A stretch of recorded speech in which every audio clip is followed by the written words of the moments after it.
Alors bonjour à tous, merci d'être venus aussi nombreux. Moi de mon côté aujourd'hui, je vais essayer de vous apporter un regard un petit peu sur toute cette logique d'agentique. Alors il y a eu beaucoup de choses qui ont été dites. Ce qui est vraiment intéressant de voir, et moi ce que j'aimerais bien, c'est que vous preniez juste peut-être 10 secondes pour vous rappeler de là où on vient et de là où on est aujourd'hui. C'est vraiment impressionnant de voir tout ce qui a pu être fait. Moi je me rappelle, c'était le 30 novembre 2022, on avait une matinale ici sur l'IA et l'éthique. Et la veille, ChatGPT était sorti. On avait tous testé ça, on avait dit: «C'est incroyable». On a presque cru qu'il y avait quelqu'un derrière l'écran en train de nous répondre et faire semblant que c'est une nouvelle technologie. Et aujourd'hui, quand on y repense, on se dit en 2022, on arrivait à répondre à des questions hyper rapidement. Aujourd'hui, on parle d'automatiser des processus d'entreprise à l'échelle. Ben, c'est quand même impressionnant de se dire juste en à peine 3 ans, le gap et la transfo qui a pu être mis en place. Peut-être un petit rappel sur l'historique. Donc ça a été, très bien expliqué par Vincent dans l'introduction. Il faut se rappeler que, comme on l'a dit au début en 2022, on était vraiment sur ce qu'on appelait des modèles LLM classiques de chat dans lequel on posait des questions et sur la base de l'entraînement du modèle, on avait des réponses plus ou moins pertinentes. Et je me rappelle qu'à l'époque, on courait après les releases pour dire: «Ah, mais quand tu poses cette question à ChatGPT, il n'est pas encore au courant». Et en fait, aujourd'hui, on ne réfléchit même plus à ces aspects-là. En fait, on sait qu'aujourd'hui, les modèles sont bien plus impressionnants. Ce qu'on a fait sur toute l'année 2023, c'est surtout aussi de se dire, ben, c'est bien ChatGPT, c'est bien de pouvoir répondre à des questions, mais est-ce que demain je peux prendre et donner ce modèle-là, le connecter à mon écosystème d'entreprise? Donc on a vu beaucoup de cas d'usage autour du RAG, ce sont des cas d'usage qui sont encore aujourd'hui présents et qui apportent beaucoup de valeur. On l'a évoqué aujourd'hui avec Orange ce matin, par Vincent aussi, c'est la logique d'agentique, la logique d'automatisation. Et on se dit, ben, dans les entreprises, on a mis en place de la RPA depuis des années, ça permet d'automatiser les processus. Et maintenant, en fait, on sait que le RPA, c'est génial, mais c'est très limité aussi. C'est limité parce que ça dépend, il faut avoir un processus qui est extrêmement bien précis, dans lequel il n'y a pas une trop grosse long tail de cas d'usage pour pouvoir vraiment le mapper avec le RPA. Et aujourd'hui, l'agentique apporte un nouveau paradigme dans lequel on n'a pas besoin de se soucier de tous ces aspects-là et on peut vraiment prendre le RPA et le booster au stéroïde, donner à l'agent cette capacité de réfléchir et de s'adapter à l'environnement. Et là, dans le futur, ce qu'on va avoir, c'est d'autres choses. C'est notamment des agents sur lesquels on n'a plus besoin forcément de définir le workflow qu'ils doivent exécuter. On a juste besoin de lui donner le goal, l'objectif, et l'agent exécutera tout seul. Et enfin, on l'a vu avec les protocoles A2A, MCP, je vais y revenir après, cette possibilité demain de pouvoir faire interagir des agents avec les uns avec les autres, et donc de repenser aussi la manière dont on travaille et on collabore. Alors, peut-être un point intéressant pour retomber un peu sur des choses très concrètes. Il faut savoir qu'aujourd'hui, ces logiques d'agentique, ça existe déjà. Alors, ça existe déjà évidemment par des projets que vous menez probablement chez vous aujourd'hui, mais aussi ça a été conçu par des entreprises qui ont travaillé sur des solutions pour supporter cette logique agentique. Et vraiment, moi, je différencie deux typologies de solutions. Les solutions que je vais appeler horizontales, dans lesquelles on retrouve beaucoup d'acteurs, dont certains sont présents ici aujourd'hui, avec une logique d'apporter aux entreprises la possibilité de pouvoir automatiser, de pouvoir créer ces workflows d'agentique, de pouvoir déployer cette technologie en entreprise.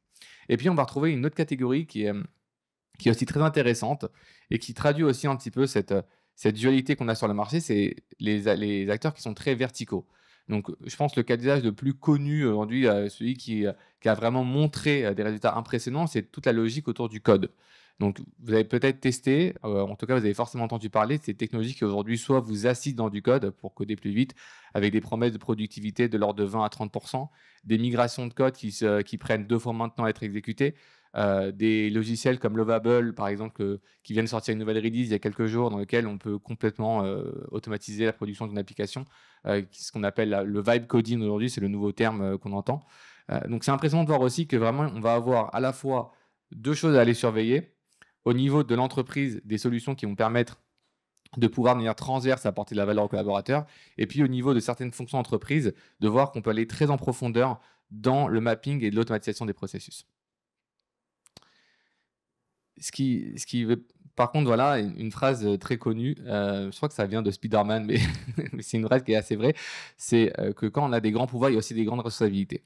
Et il faut être conscient d'une chose, c'est que ces agents-là, vous allez les mettre en entreprise, que ce soit des agents qui vont améliorer la productivité de vos collaborateurs ou des agents qui vont demain automatiser des processus, on ne peut pas les laisser, dans la nature comme ça et se dire: «Ça fonctionnera». Je vais vous donner, 2 illustrations. Demain, vous déployez la possibilité, enfin, vous donnez la possibilité à vos collaborateurs de pouvoir créer des agents pour les assister au quotidien. Si vous avez une entreprise, vous avez 1000 collaborateurs. Si chacun crée 5 agents, ce qui est pas beaucoup, ça fait déjà 5000 collaborateurs virtuels. C'est des collaborateurs virtuels qui sont potentiellement dédupliqués, sur lesquels, vous n'avez pas forcément la main, vous ne savez pas à quoi ils ont accès, vous savez pas trop ce qu'ils consomment et en fait, ça crée une espèce de workforce un peu shadow sur lequel vous avez aucun contrôle.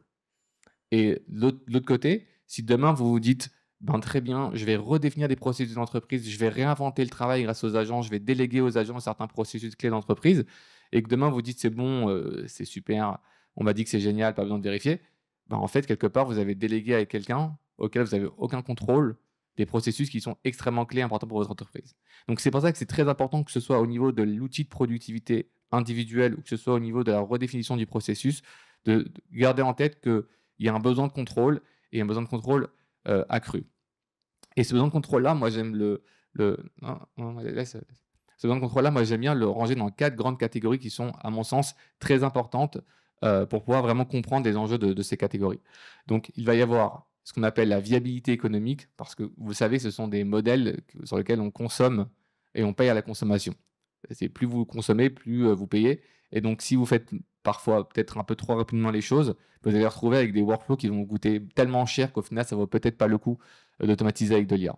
Vous avez aussi un enjeu de fiabilité, ça je vous apprends rien, vous avez forcément tous fait l'expérience d'une fiabilité parfois douteuse de ces solutions et comme l'a dit Vincent, en fait, ce qu'on remarque aujourd'hui, c'est que c'est encore plus vrai sur des modèles encore plus puissants, ce qui est un paradigme un peu intéressant aussi à aller analyser.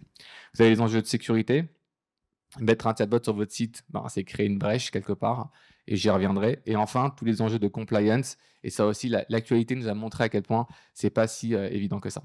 Donc, si je reviens un peu sur la viabilité, ce qui est intéressant, c'est que si vous prenez juste les déclarations, juste on va regarder le marché, en fait. On va juste, pour essayer de comprendre un peu cet aspect-là, il y a des déclarations de Sam Altman, par exemple, qui disait qu'il était prêt demain à mettre à disposition des agents de PhD qui coûteraient entre 2000 et 20 000 dollars. Et les gens se disent, mais il est complètement fou, ça n'a aucun sens, c'est super cher.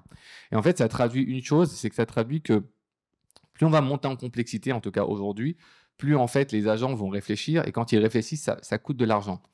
Il faut être conscient qu'un modèle de raisonnement, c'est quelque part pas la même chose qu'un LLM traditionnel, mais ça fait des in-out avec la réflexion. Et donc, cette espèce de ping-pong intellectuel, en fait, c'est les mêmes modèles de consommation derrière. C'est pour ça que ce modèle-là coûte beaucoup plus cher. Donc, si demain, il y a un ping-pong qui est réalisé par une IA, pas pour écrire votre email, mais pour peut-être pour résoudre un problème de mathématiques qui n'a jamais été résolu, ben, il faut se dire que demain, ça consommera beaucoup. Pareillement, en fait, quand on regarde un petit peu, je me rappelle quand on a eu la version de ChatGPT à 200 dollars, les gens ont crié, on dit mais c'est fou, c'est n'importe quoi, c'est hyper cher, etc. Mais ça traduit vraiment aussi que ces solutions-là, aujourd'hui, elles apportent des réponses, parfois qui sont aussi très coûteuses. Les modèles comme Deep Research, qui sont aujourd'hui disponibles d'ailleurs chez beaucoup d'acteurs, c'est des modèles qui sont très, très, très coûteux à faire fonctionner.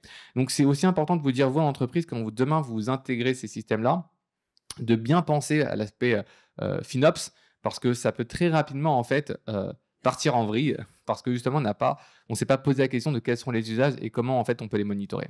Un deuxième aspect qui est aussi très, très important, c'est l'enjeu de fiabilité. Alors celui-là, les exemples ne manquent pas. Mais moi, j'aimerais revenir sur un point que Vincent a introduit tout à l'heure, c'est sur les modèles de raisonnement. Comme on l'a dit, en fait, les modèles de raisonnement, on se dit, ben, ils raisonnent, donc du coup, ils sont plus puissants. Et donc, comme ils sont plus puissants, forcément, ils sont plus justes. La réalité, c'est que pas du tout. En fait, on remarque qu'au final, ben, comme ils raisonnent plus, quelque part, ce qu'on a fait, c'est qu'on a donné aux modèles plus de subjectivité aussi. Et on le sait, en tant qu'être humain, plus on est subjectif, moins on est proche de la réalité. Et c'est pour ça aussi qu'il faut être conscient, c'est que modèle plus puissant ne veut pas dire modèle plus fiable. Modèle plus puissant veut dire modèle plus capable, mais pas forcément avec la même fiabilité. Donc c'est extrêmement, extrêmement important dans une logique où demain on va avoir de plus en plus de workflows très compliqués avec beaucoup de possibilités, etc. De dire si demain je dois mapper un processus qui est très complexe et que je mets des IA très capacitantes pour ça, ben, j'ai aussi un risque de faire des IA qui disent beaucoup de bêtises. Donc c'est très très important vraiment de garder en tête qu'il y a un enjeu de fiabilité. La sécurité, c'est aussi très important. Pourquoi? Parce qu'on va retrouver, en fait, je vais vous donner un exemple très concret. Vous mettez en place un chatbot sur votre site web qui vous permet demain, par exemple, à vos consommateurs de se poser des questions sur où en sont leurs consommations téléphoniques ou alors où est-ce qu'en sont leurs consommations énergétiques, où est le colis, etc. Ben, quelque part, vous créez une porte d'entrée à votre écosystème IT sur votre site web. Et ça, c'est génial que ça permet aux consommateurs d'être beaucoup plus autonomes sur la consommation de leur data. Et c'est des choses qui existent déjà dans des interfaces moins classiques. Mais là où c'est plus complexe, c'est que l'accès à ces données, de votre SI, elle ne se fait pas de manière directe par le consommateur avec des clics, mais elle se fait via du LLM. Et donc, un LLM qui est en détourné, ben, demain devient potentiellement votre pire ennemi. Alors évidemment, aujourd'hui, c'est quand même assez bien fichu pour que ça ne soit pas aussi facile de hacker, mais il y a des gens aussi qui sont très compétents pour hacker, il faut être conscient de ça. Et donc c'est important aussi de se dire, qu'est-ce que j'expose, comment je l'expose, et surtout en fait comment aussi au niveau du LLM je peux brider l'accès à la donnée en dur avec des protocoles de sécurité et de cybersécurité importants pour éviter en fait toutes ces dérives. Et enfin le dernier c'est la compliance. Alors récemment il y a eu un exemple qui a fait beaucoup polémique aux États-Unis, notamment sur les IA et ce que ça peut causer sur les mineurs. Et donc aussi parfois le détournement qu'on peut avoir de ces IA-là. Alors je ne rentrerai pas dans les détails de cette affaire-là qui est un peu sordide, mais ça traduit aussi le besoin de se dire, c'est pas parce que j'ai dit à l'IA qu'elle ne doit pas parler de ça qu'elle ne parlera pas forcément de ce sujet-là. C'est pas parce que je suis un opérateur téléphonique et que je dis qu'il ne faut pas parler de mon concurrent que l'IA ne peut pas parler de mon concurrent. C'est important vraiment de se dire que ces IA-là aujourd'hui, c'est comme un peu des. Enfin, prenez l'exemple d'un être humain, hein, on a beau lui dire ce qu'on veut, on peut dire ne parle pas de ce sujet-là, quelqu'un peut réussir à le convaincre. Il faut être conscient que d'une certaine manière, c'est à peu près la même chose avec l'IA et qu'avec des gens qui sont bien malins, qui comprennent la structure de pensée, la structure de raisonnement, la structure d'exécution de ces IA-là, on peut aussi détourner assez intelligemment ces choses-là et donc il faut garder en tête tous ces aspects-là. Alors pour ce faire, et donc quand même pour vous rassurer, il y a des solutions aujourd'hui qui existent, il y a des choses qu'il faut mettre en place pour le faire. Et donc c'est pour ça que ce que nous on met beaucoup en place avec nos clients, c'est cette logique de ce qu'on appelle une Agent Ops Platform. Ça veut dire être capable de fournir aux entreprises une stack technologique capable de supporter en fait les workflows agentiques et d'assurer en fait la fiabilité, la sécurité, la compliance et aussi la gestion du FinOps et des coûts pour vraiment être capable de pouvoir tirer le meilleur parti de ces agents-là tout en ayant des garanties extrêmement fortes sur la manière de les implémenter. Donc, si je rentre un peu dans le détail de à quoi ça ressemble, alors j'ai des slides encore plus horribles à vous montrer, mais je vais éviter ça ce matin. Mais je vais vous donner un peu les différents concepts. Il faut se dire que l'objectif, c'est vraiment de pouvoir supporter toutes les fonctions de l'entreprise. Toutes ces fonctions-là, demain, auront des besoins, donc des applicatifs qui seront basés sur ces agents. Et donc, on construit une plateforme qui permet de nourrir ces applicatifs. Alors, cette plateforme, elle se compose de 4 couches. Une couche qui va avoir le rôle justement de ce qu'on appelle le trust layer, de s'assurer que les 4 points que j'évoquais juste avant, eh bien en fait, sont garantis. Et ça, c'est extrêmement important. Une couche dans laquelle vous avez créé vos agents et dans laquelle il y a des solutions comme celles que j'ai montrées tout à l'heure, verticales ou horizontales, dans lesquelles vous allez pouvoir justement créer ces solutions, que ce soit des solutions d'ailleurs que vous allez acheter ou des solutions que vous allez construire. Vous allez ensuite la data layer, ce qui est en fait aujourd'hui votre asset technologique data qui existe déjà, qui est souvent utilisé avec des données structurées, non structurées, des API, des softwares. Et enfin, l'infra layer, si vous êtes courageux et que vous faites du on-premise ou si vous êtes aussi parfois sur du cloud mais que vous voulez vraiment avoir un contrôle très fin, vous pouvez aussi avoir des problématiques autour de comment j'arrive à supporter d'un point de vue technologique ces différents workflows. Ce qui est intéressant aussi, et je reviendrai dessus, c'est alors moi j'aime beaucoup le CEO de Nvidia parce qu'il a tendance à dire des choses punchy qui nous font réfléchir. Alors je suis pas tout le temps d'accord, mais en fait ça pose des vraies questions. En fait, dans un monde demain où vous allez avoir beaucoup d'agents, et ça veut dire que demain vous allez potentiellement vous dire que agent égale tech, tech égale IT, ben en fait du coup c'est l'IT qui va gérer les agents de demain.